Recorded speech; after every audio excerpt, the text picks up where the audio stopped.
Acute coronary syndrome. Acute coronary syndrome is a term that describes a range of conditions related to sudden, reduced blood flow to the heart. These conditions include a heart attack and unstable angina. A heart attack happens when cell death damages or destroys heart tissue. A heart attack also is known as a myocardial infarction. Unstable angina occurs when blood flow to the heart decreases.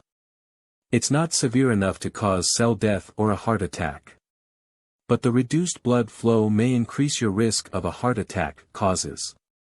Acute coronary syndrome usually results from the buildup of fatty deposits on the walls of blood vessels that deliver blood, oxygen and nutrients to heart muscles.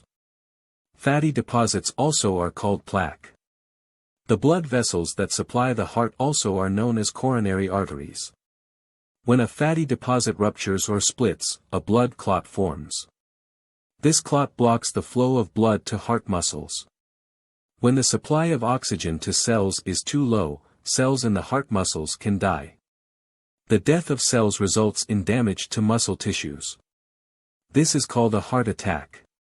Even when there is no cell death, the drop in oxygen still results in heart muscles that don't work the way they should. This change may be short-lived or permanent. When acute coronary syndrome doesn't result in cell death, it is called unstable angina. Risk factors. The risk factors for acute coronary syndrome are the same as those for other types of heart disease.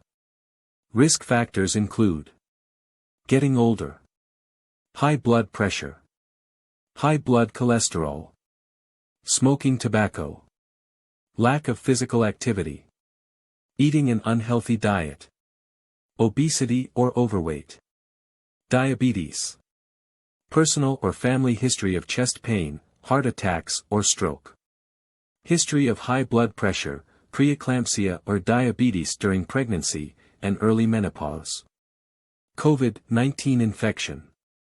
Acute coronary syndrome often causes severe chest pain or discomfort. It is a medical emergency that needs a diagnosis and care right away.